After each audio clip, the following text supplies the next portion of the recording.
the business on Amazon is oversight. Like you need, it's not a set it and forget it type of operation. You gotta constantly review your best-selling items to make sure they're still represented correctly.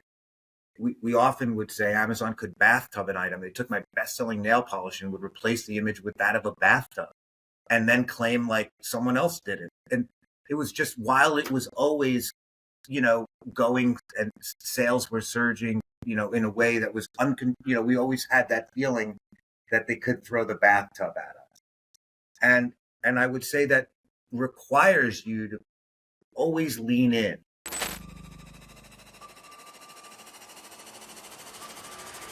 Welcome to the E-com Breakthrough Podcast. Are you ready to unlock the full potential and growth in your business? You've already crossed 7 figures in sales, but the challenge is knowing how to take your business to the next level.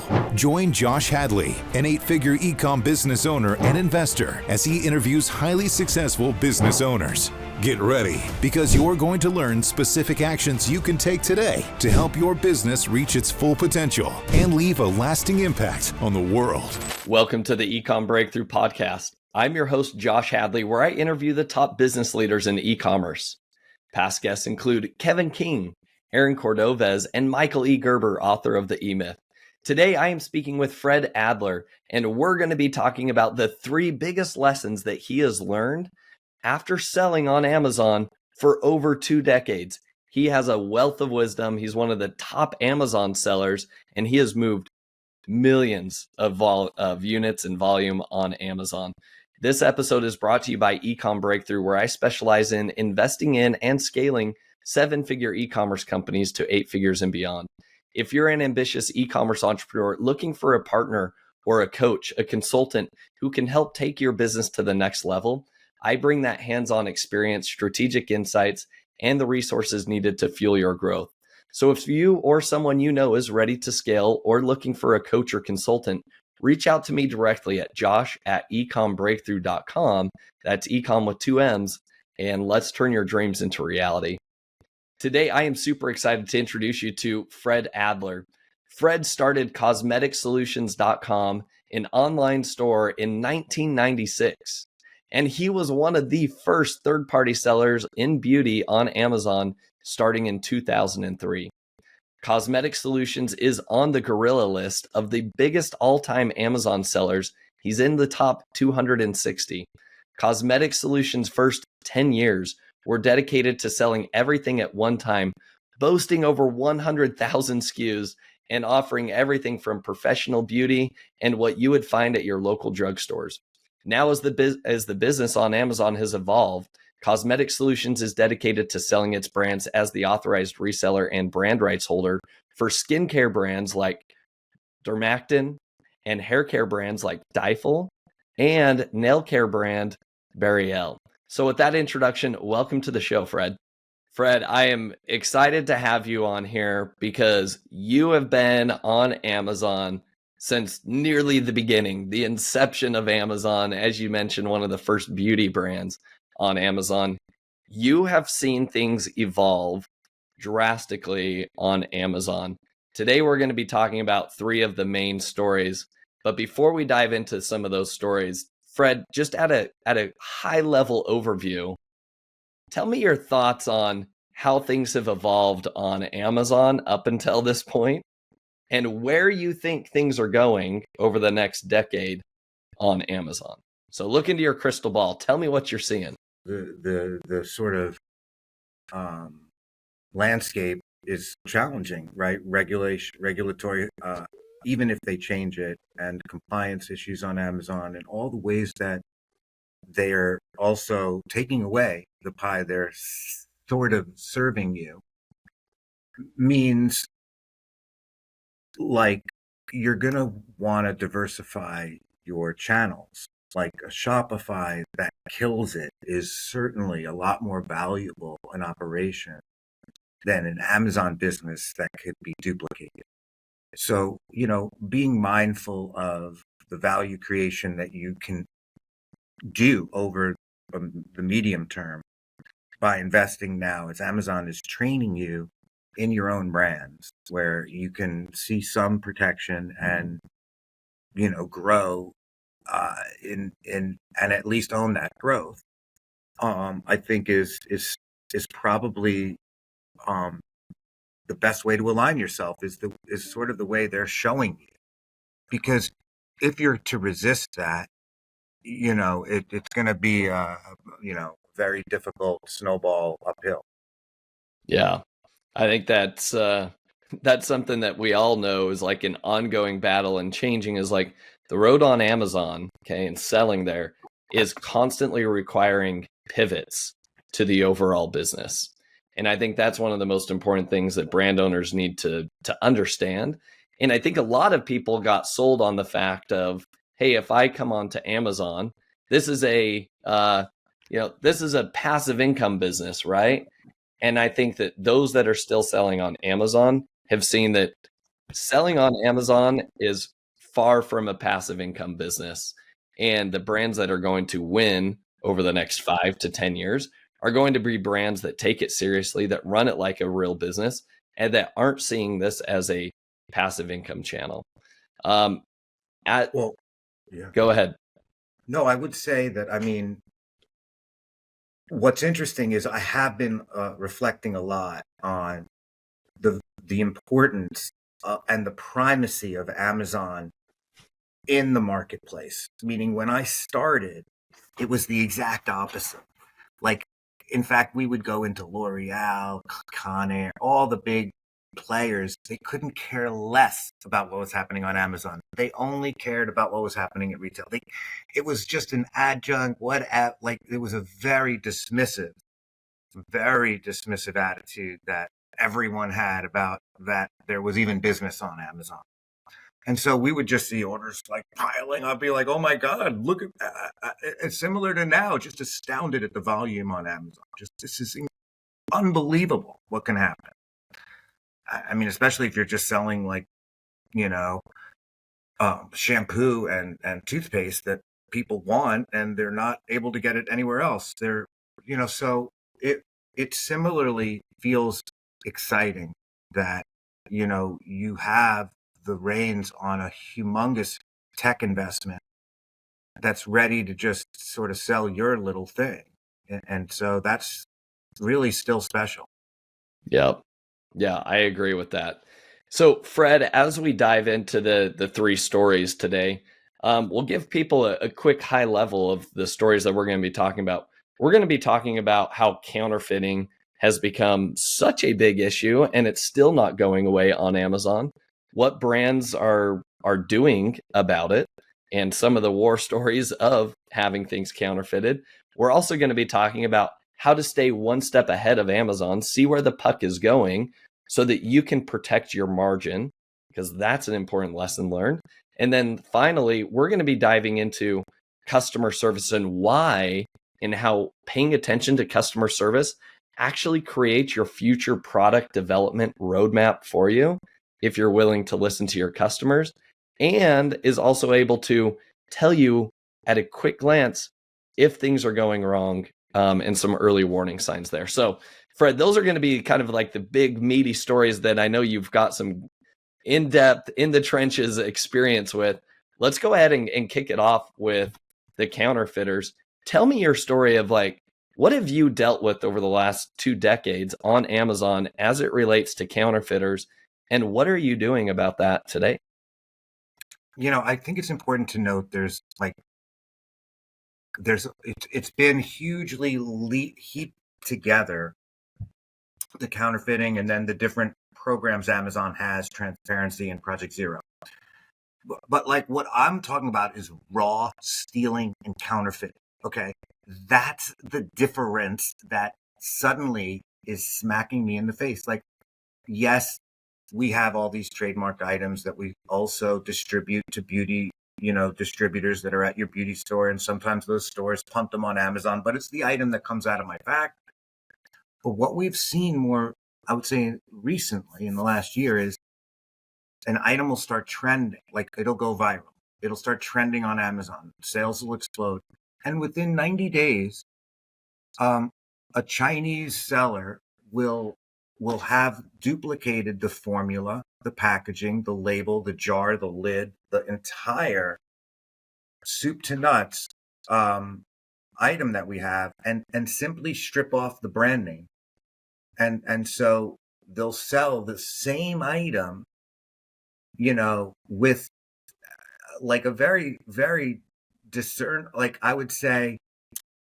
So if you're iterating like we do, we come out with a lot of new ideas all the time. And so these new ideas are, some of them are received well. And, it used to be that our problems would just be, oh my God, we can't produce enough. And similarly, that did happen to this item that went viral, like we sold out. But then I didn't even see that there was a Chinese seller for a month selling the item while we were out of stock on it, and their sales exploded. And now we're similarly still trying to come after them.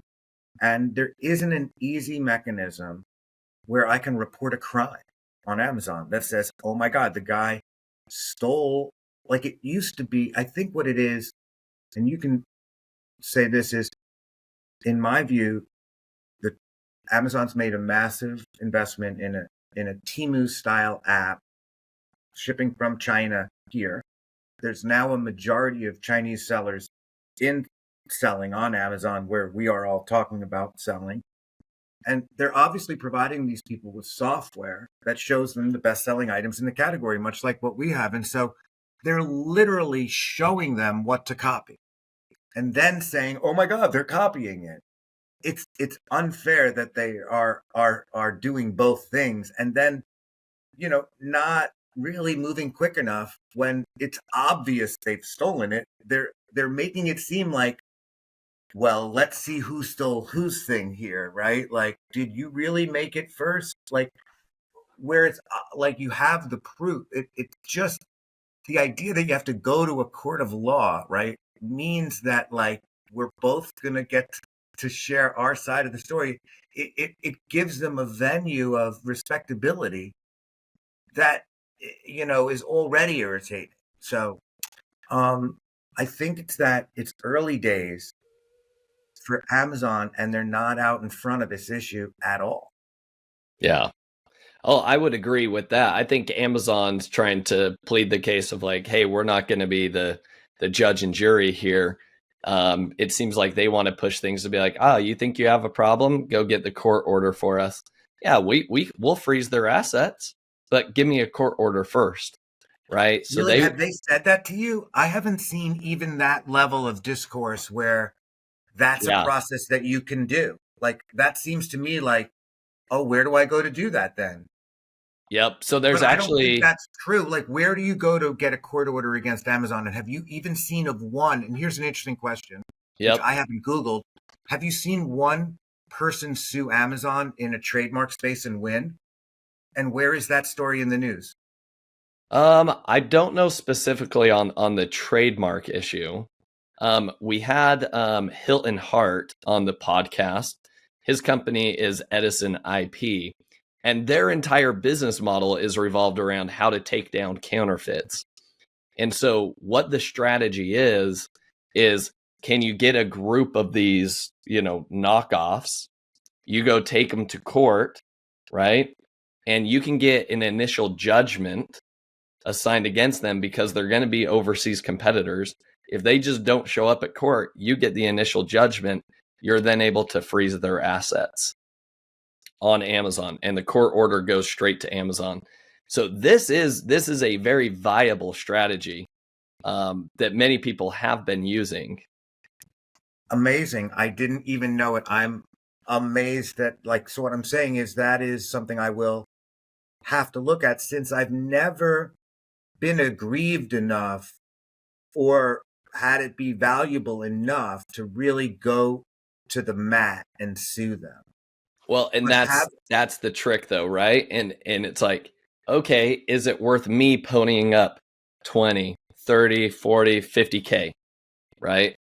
And it's usually as soon as I have to start paying the lawyers, I feel like I've lost. Yeah. But every so often, it's that valuable to do it, and that you're not it's just still worrisome, right? As a trend and as something clearly like even now, I don't, I'm like, I would have to go and do that, but I don't even know exactly where to file or who's my lawyer to file. And even though, I should know that, and similarly, not when it's counterfeited, but when it's my item that I simply don't want that person selling it on Amazon, and I've sent them letters.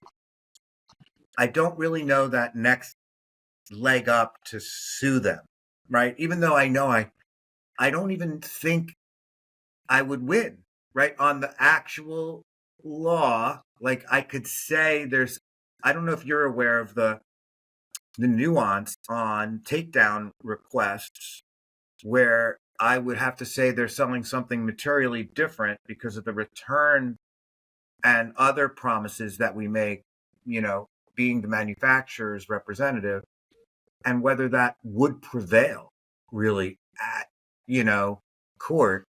And and in our category of beauty, L'Oreal is very protectionary as well as Coty and some of these very large European, brand owners have spent a lot of money to protect their marks, and they set the bar really on what's possible.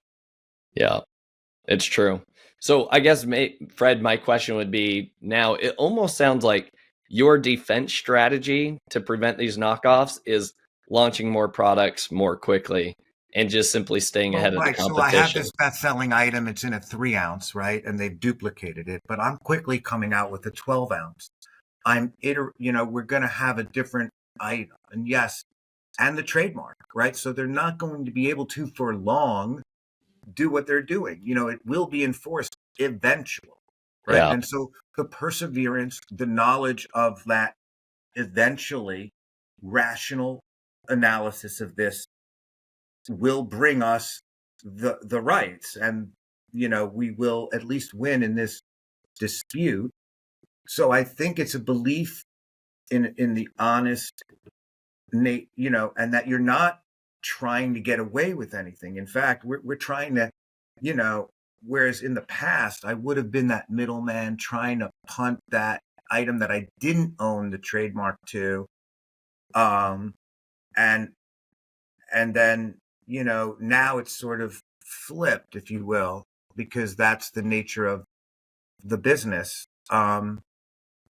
is that you really don't want to be borrowing the customer for creating a business of value, right? Like you can definitely, even now, like there's a lot of sellers selling our stuff in Europe where it's become very difficult to manage the business. I used to be a very large seller in Europe, but the managing of the shipping issues with the VAT issues with this with the breakage stuff, it was just untenable shipping liquids thousands of miles through the mail, and they're low cost, the cost of shipping greater than the value. So we were addicted to the volume for a very long time, but you want to make sure if you have a long time business that you re-examine shipping costs as well. I guess I can't speak enough to just how important that relationship is to, an Amazon business. If you're not all FDA,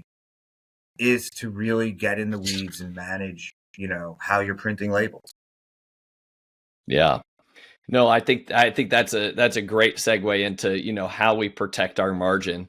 To kind of, put a bow on, how do we protect ourselves against aggressive competition, especially coming from overseas competitors.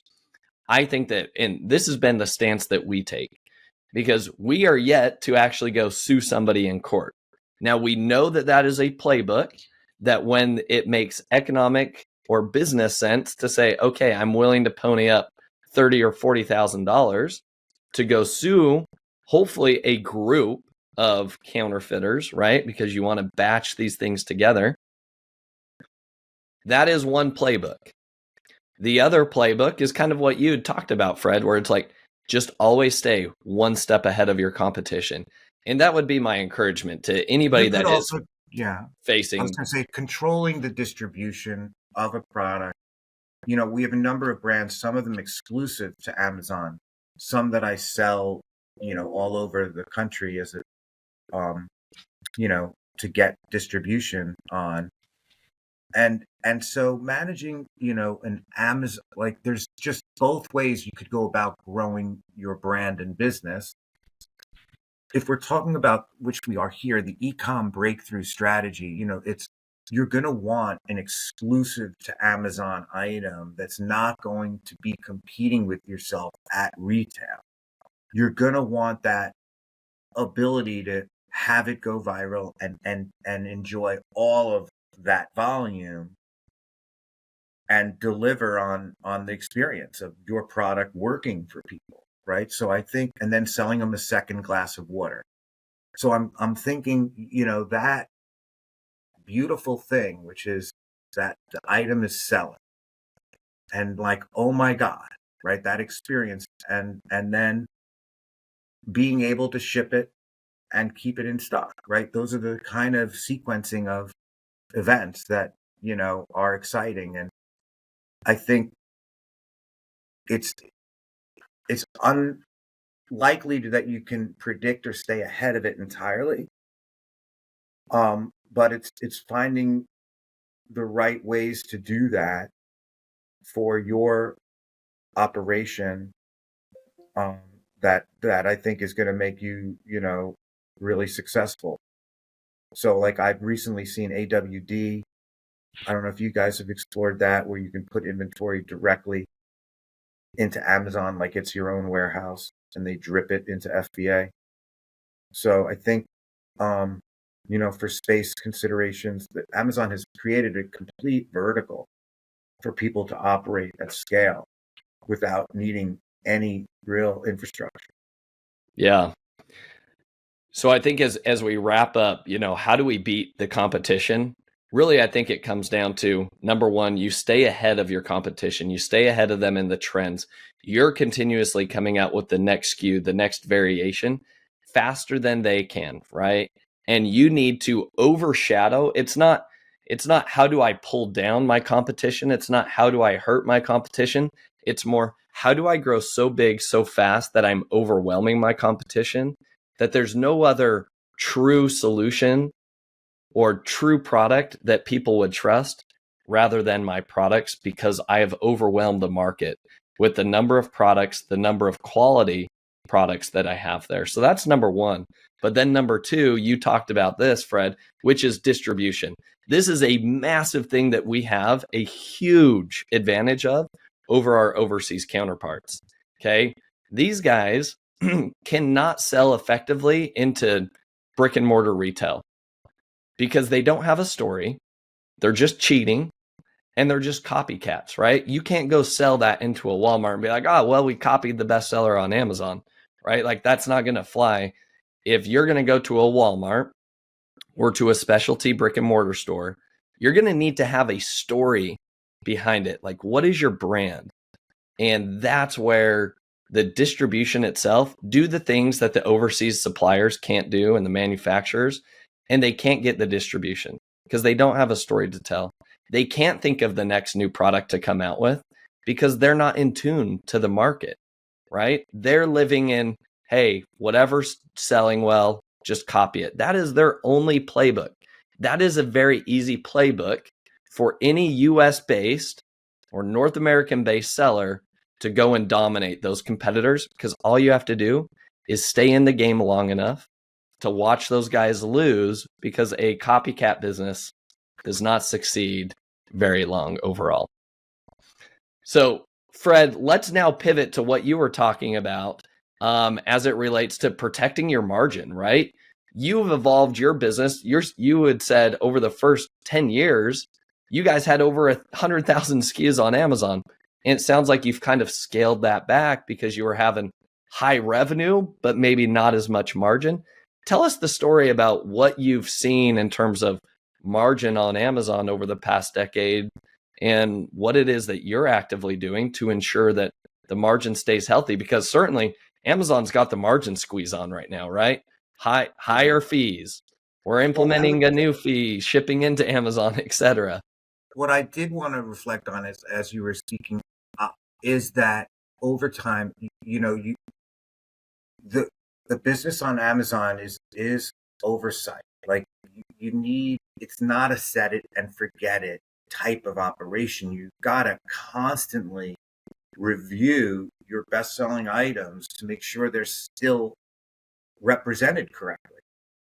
We often would say Amazon could bathtub an item. They took my best selling nail polish and would replace the image with that of a bathtub and then claim like someone else did it. And it was just, while it was always, going and sales were surging, in a way that was we always had that feeling that they could throw the bathtub at us.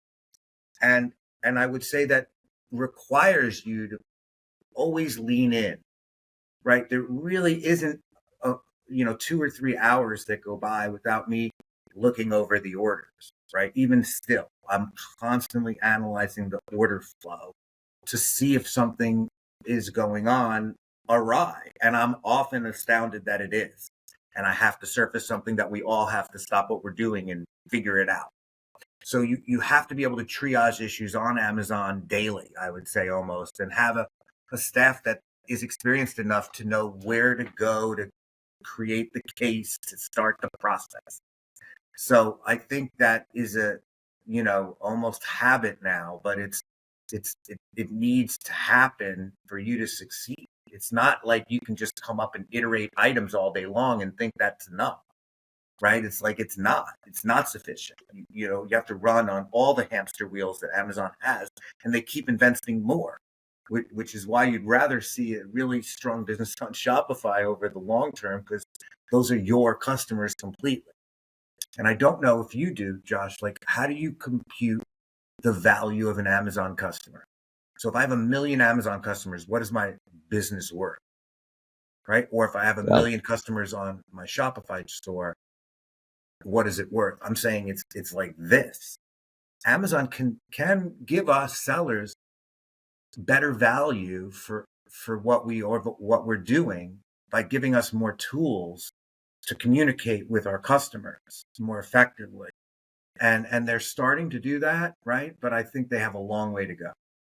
Yeah, I do believe that if I look into my crystal ball, I do think that Amazon starts to open up your ability to communicate with customers in a more, structured fashion. But they're doing it with the creator connections now too, hopefully. We do use creator connections. Yeah. Which is pretty open-ended. Like, you can message and send whatever you want to them. But I think, to your point, like, Amazon right now, in the M&A space, right? In Amazon only brand, you're lucky to get a 1.5 to maybe 2.5x your EBITDA, right? In terms of your value. When you have a Shopify brand, I think you're going to see more, starting at a 2 to go to 3, maybe 3.5. So like, there's more value there. However, I would say this, right? Whether you're on Shopify, whether you're on Amazon, guess what? You're always beholden to somebody else, right? If you're generating all of your traffic on Shopify through Meta ads, guess what your weak point is? As soon as Facebook Meta shuts down your ad account, poof, goes bye-bye, right? Same thing happens on Amazon. As soon as you cross the terms of service, poof, there goes your business, right? So no matter where you're putting your eggs in whatever basket, whether it's Shopify or Amazon, just know that you're playing in somebody's backyard. It is somebody else's sandbox, and you are only as good as you not getting suspended on Meta or getting de-indexed if all of your traffic is coming from SEO and Google flips their algorithm and it's like, we're prioritizing Reddit now. Bye-bye blogs, right? And overnight, you watch your organic traffic to your website go bye-bye because your SEO has gone to trash just because Google made an update to their algorithm, right? So at the end of the day, you in the e-commerce space, you are beholden to the big 3 tech companies, no matter what. And so what do you do about that, right? And I think it does go back to like tried and true, distribution is selling into brick and mortar. but that's not the e-com breakthrough. I would say that yes, in fact, that's how we establish our product runs, is by being able to have distribution that'll let me run 20,000, 30,000 pieces. You sell it into a traditional retailer, and then I just punt a little bit of what's left on Amazon at whatever. That was the previous way to run your business.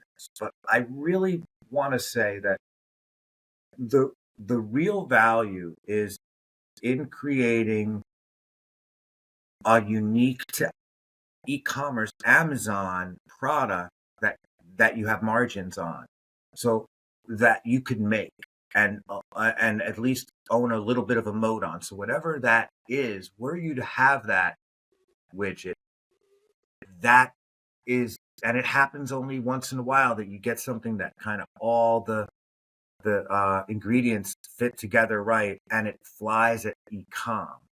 Yeah. Right. There's nothing more exciting. And that's why I'm still here after so long. It's like there really is no better horse to be on than a stallion that's flying out the door, and we have to get another Gaylord to throw this stuff, that excitement on the, where we can't keep it in stock in FDA, and we need to get more, and and that we have, thousands of orders is what's, and delighted customers.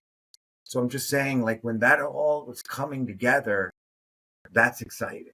And I'm saying it can only happen when you're making the margins you do at retail. If I'm selling it in to Sally or CVS, like, I'm not making much really on per unit. It's, I got to sell them 100,000 pieces, and then even then I'm worried they're returning it. Whereas on Amazon, yes, I'm worried they're returning it now too. Quite frankly, all the reasons for returns are mind-boggling. In fact, the one I've recently become like crazy is like I didn't want to buy it. That did you see this? Like, but you bought it. Like, how could you not want to buy? Like, how could that even be something you could say? Like, I didn't twist your wrist to buy it, but that's now like 10% of the returns are saying I didn't want to buy it, and we have to deal with that. Yeah, it's true. What else are you doing, Fred, to protect your margins in your business? Well, we really are excited about the relationship with the post office. They changed their ways they were dealing with the consolidators, like the Mail Innovations of the world. So as of January 1st, we're working direct with the post office, and we've seen a responsiveness. We've seen better rates on their Ground Advantage product, because we sell a lot of stuff under a pound.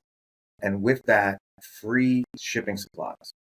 So, like, whereas every bag, every box I ship is, previously I was shipping it with costing me money. So it's finding ways in our fixed costs that I can get something lower, right? And really, there's nothing more intractable than my shipping costs in the shipping business. And I'm looking at Amazon similar. In fact, we see often Amazon weighs my product wrong, or dimensions are wrong, like materially wrong. And if an item is just wrong by a little bit, it's like, if over time, those problems are very meaningful. So I think you have to stay guarded and continually, like, not set it and forget it. These things are designed to ding you. And so long as you're, ready to, like, I still get seriously offended. Like, it's not like I'm like, I have thick skin. I'm like, really, I like when I feel like they're doing it to me personally. I still get that level of irritation about these charges and stuff that are completely erroneous. Yeah. But what I mean is, it's those are where the margins are getting eaten away. It's like legitimate stuff, right? Shipping costs, Amazon's warehousing fees, or returns, and so working out the mechanics of those irritating things are where the margins are. At the end of many days, if I got my returns down, and because I fixed the item that they were complaining about, and I got this, a little bit on the box, now we have no problems with We don't have to put it in a box, or the box has the ASIN label on it. And so I've taken out my labor for inputting it into Amazon. Those are where, like, you watch your sequencing to see, right now where we put a lot of touches on the product because of Amazon's labeling requirements. But when I'm really on top of it, I'm putting the ASIN on the box and I'm getting it in right and I'm not touching it. So I'm still doing both because I haven't gotten smart enough to, not touch it. But, I'm working on it, I would say. And so working on the efficiencies is never ending. And then, finding some people to do it. Yeah, for sure. I do think that when you can grow a business, I think like once you start crossing that 5 million in revenue, you should be able to start looking at your P&L and looking at just like little efficiencies. Can I shave off a percentage point or two from my FBA fees by making sure that they're weighed properly, right? Create the remeasurement cases in Amazon to get them corrected, get your reimbursements. What can you do to negotiate with your supplier for a couple percentage points back? Like when you start doing that and you're doing $5+ million, like these now start to become and add up to 6-figure amounts into your bottom line.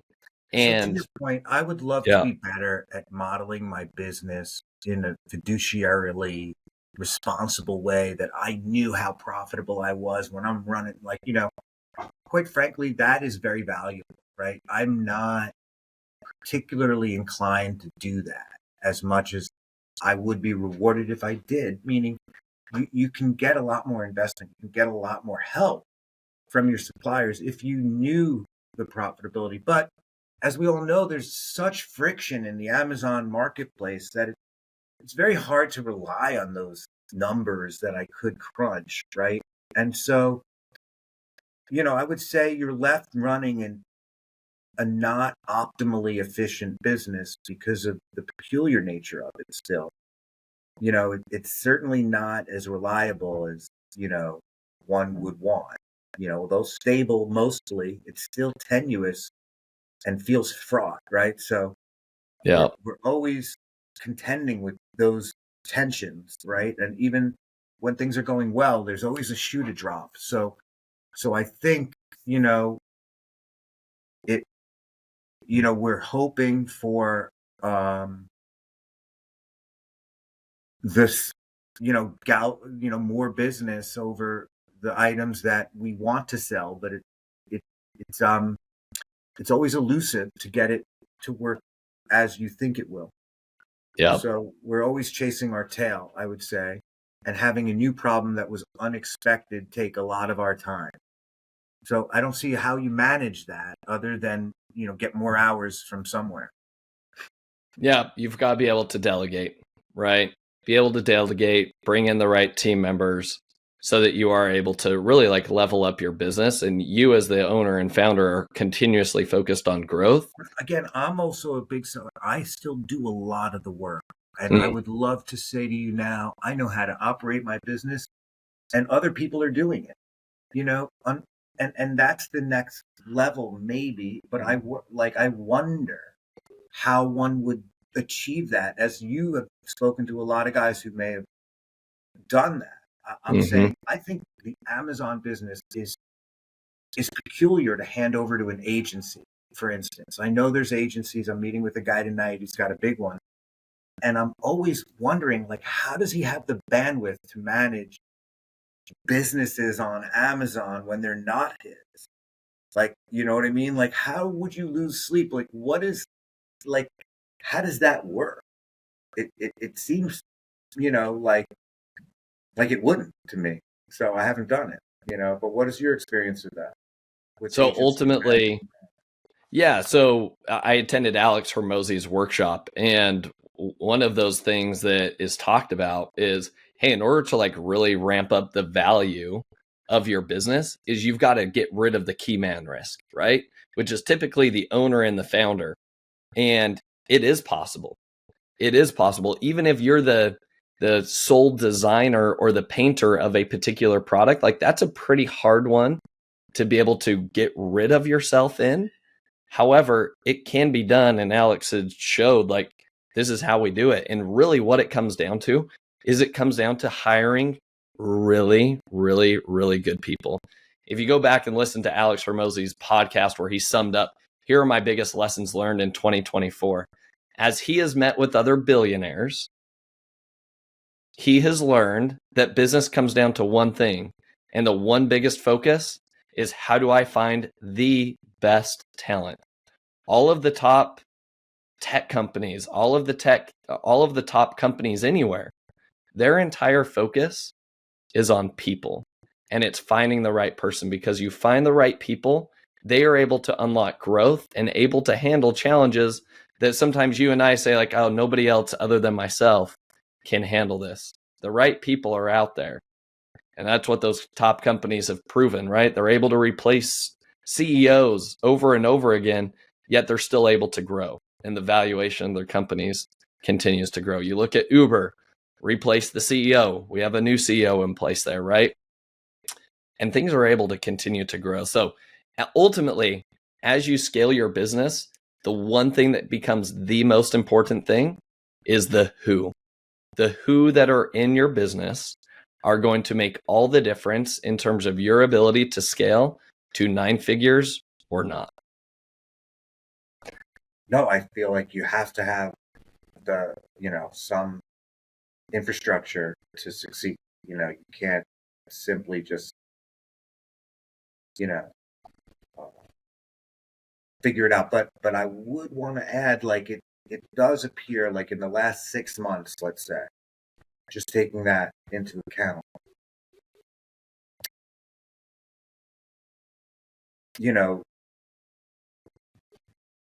it's peculiar, it's very hard to see. Like, I'm often wondering, that point is the key man risk. Like, your business, it's not easily understood. Like, I'm constantly met, whether it's my items being misclassified on Amazon as a collectible coin instead of a best-selling hair product.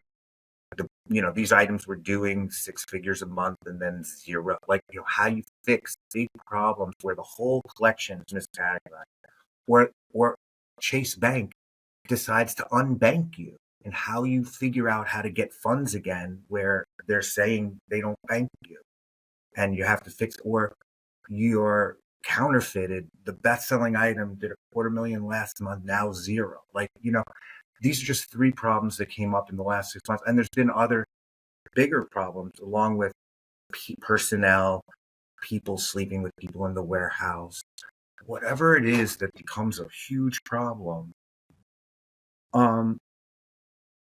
How another how someone would be prepared to handle problems that weren't in their lane, right? And be running the business. Like, I didn't expect to have that problem. How do I fix it? It's not even possible to fix. It's like, I'm constantly met by these problems that are like, how is it possible that people even run businesses? Like, how is it even possible that they're even paying for dinner? Like, you get so grasping, and it becomes like the wonder of, like, exactly how someone else would contend with these critical issues and have the metal to kind of work out. Like, I often say it's like the Star Trek and the unbeatable exercise, that was it, Kobayashi Maru. Do you know that one? I don't know that one. Oh my God. It's in I think it's the start of, I want to say, Star Trek. It's with Ricardo Montalban, and he's I'm gonna look it up. So you're met with these basically unsolvable problems, where he actually Captain Kirk cheats at the game in order to win. And so you're met with these problems, I guess, which you have to like problem solving, I would say, to really, and be good at it, to succeed in this industry, because you're going to be met with very interesting, complicated problems that are seemingly, only for you. Yeah. Well, ultimately, what you go do, the playbook to hiring really good talent is you go find somebody else that's been there, done that. So that means go and hire somebody that's already exited from their brand. You need to be able to cast a vision and a mission that gets them excited, let them get some stake in the game, and let them see that, hey, I can come in here, I can go blow up what you've done here. So really it comes from finding those that have maybe either crashed and burned or those that have had success, but now want to take some chips off the table and want to see something else that has a lot of potential that they want to take to the moon, right? At the end of the day, you as the CEO, or if you want to step into the owner seat and not be the CEO, it all comes down to the vision that you are able to cast. And what is the mission? Because you can go get really, really good talent that is maybe even willing to take a salary pay cut because they believe so strongly in the mission that you have. And they see the impact that your products can have in the world. That's how Alex does it. That's how the top guys are able to do it. It all starts with the vision. It all starts with the mission. That's why Elon Musk is able to do what he's able to do. He can go get anybody to come work for him. Now, they pay decent salaries, but he can go poach anybody he wants because they're committed to that vision. They're committed to the mission of like literally taking and colonizing Mars. They don't like, they're maybe even willing to work for peanuts, but they believe so much in that mission, they're willing to do it. And so that's where it comes down to, like, we always talk about like, well, what's your vision? What's your mission? What's your values? And people gloss over it. But like, truly, that's the heartbeat of your company. That's how you attract A-level talent. And A-level talent is attracted to a mission that is bigger than themselves that they can contribute to. Now, as we wrap things up, Fred, share with us why you believe paying attention to customer service really provides the roadmap to success in your business. I just know that having an ear to the ground related to any issue that's of relevance to your business is going to come across the customer service, either email or phone. If the product is malfunctioning, the product is mislabeled, if someone's been defrauded, if a check has, been bounced, if an item has been, burned someone's scalp, if any number of issues of importance are surfacing in the business, it's going to come through the customer service line. They're not going to talk to their salesman. They're not going to come through a back door. They're going to try to call the 800 number or email them.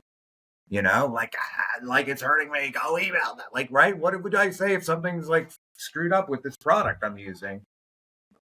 Deal with these people, right? Like, that's pretty much, and then you're going to want to know what's happening, because then quickly you could stop it. Or mostly they're vanilla problems, like a person is getting the wrong item, right? Like, we mislabeled it on the way out. They got the brown instead of the dark brown or the black, and then we have to recall all those.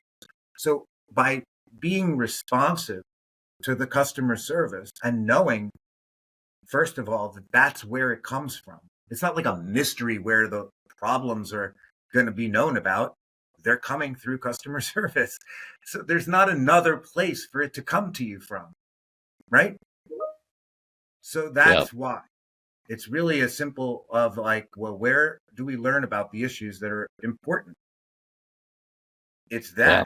And maybe you have a few other people dealing with suppliers or your customers, that it isn't vanilla customer service. Like if I ship a store and the stuff is damaged, or that it's pretty much stuff like the packaging around our products, like there's too much space in the box, or and it's moving around, and what can we do? And I think it's just those, we wouldn't have listened in a previous life. It was just called breakage.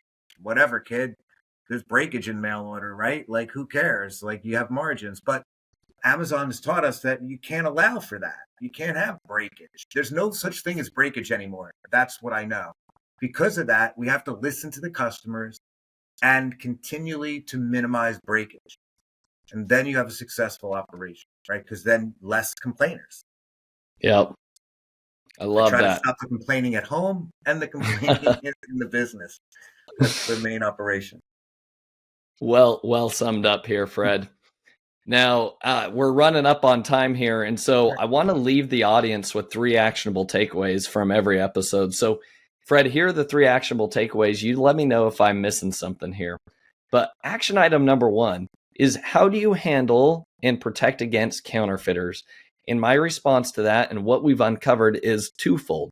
Number 1, it can be your distribution strategy, right? So do you have SKUs that are unique to Amazon, SKUs that are unique to retail, SKUs that are maybe unique to your Shopify storefront? We also talked about how just staying one step ahead of your competition. Always be launching, right? Always have that new product ready in the pipeline to come out with, because inevitably on Amazon, as soon as you launch a product, it's a melting ice cube. You're going to have copycats that are after you within 3 months. And as a last resort, if you have the financial means or that many people copycatting you, then go partner up with a legal firm. And we talked about having Edison IP as one that you could look up their strategy. Go back and listen to that podcast episode. We dove into the weeds of how you can actually go sue and actually be able to freeze the assets of those overseas competitors. That's the best way to send them a message that you're not to be messed with. Action item number 2 is, how do you stay ahead of Amazon and the margin compression that is going on? And Fred, you talked about it, how involved you are in the business, watching and really being a fiduciary of your own business, being so attuned to the daily metrics that are happening. What were my FBA fees as a percentage of sales yesterday? And what were my COGS as a percentage of sales yesterday? And what were my tacos numbers yesterday? And what's my overhead? It is, you are going to win in the inches, in the millimeters, in the centimeters that come down to optimizing the FBA fees by 1% or so, getting more efficient with your supply chain. Fred, you talked about what you have done, transitioning over and creating a partnership with the US Postal Service and how that's shaving off percentage points of margin.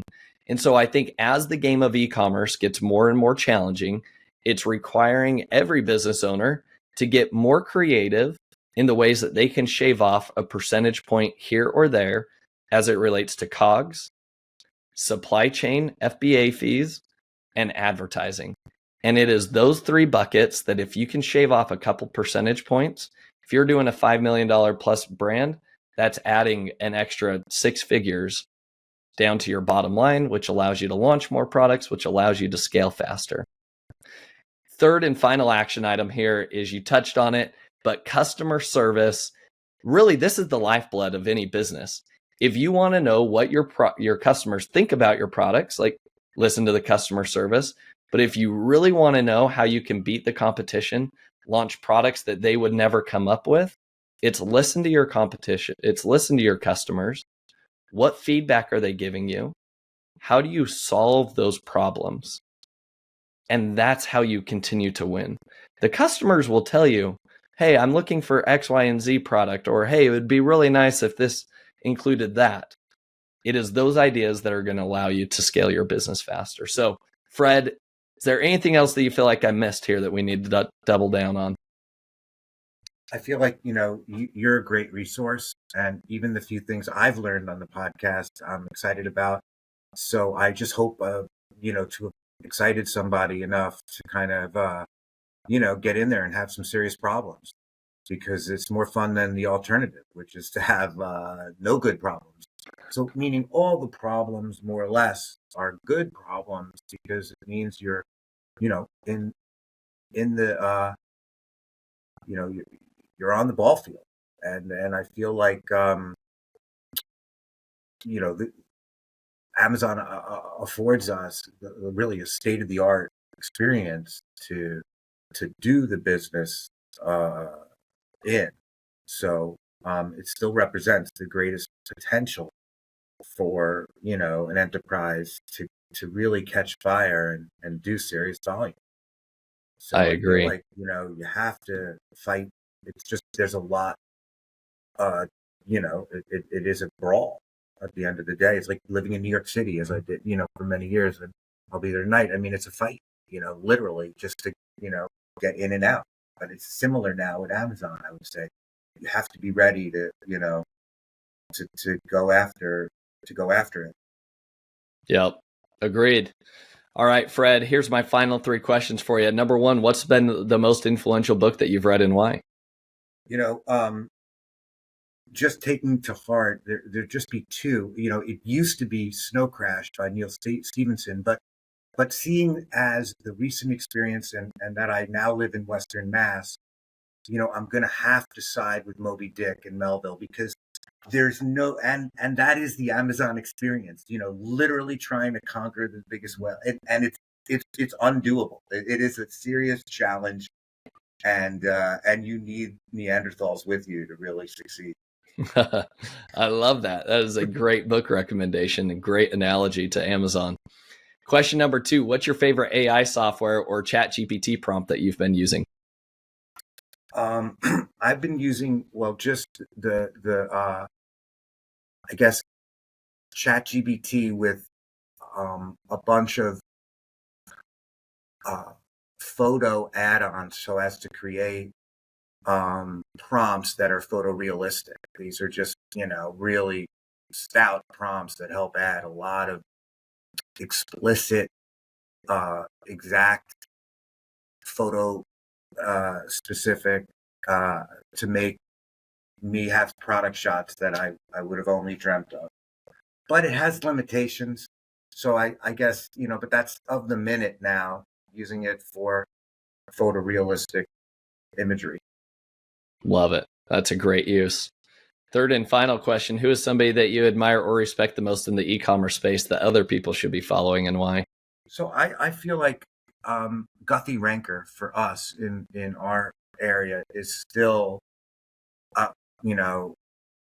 they are one of the larger direct to consumer brands, and have really set what the standards are. Like they're like the people, if you will, at QVC, and have really created some $100 million products. That's like, and also Light and Right, which is something I didn't discuss enough. But as you saw before, what I was doing was a lot of hair care in liter bottles. That is the opposite of Light and Right. Light and Right would be like a 1 ounce skincare cream, right? That I'm shipping for $3 instead of 10. So in this industry, you want to also really know Light and Right means light, under a pound, and then you can have, easier to enjoy margin. Yeah, love that. Well encapsulated there with the Light and Right at the end. Fred, thanks so much for your time and coming on the show today. It was a pleasure having you on. Josh, really good to see you again, and thanks for the time. Thank you for listening. Visit ecombreakthrough.com for more information. If you've enjoyed today's episode, the best way you can show your appreciation is by clicking the subscribe button and quickly leaving a review. See you again next time.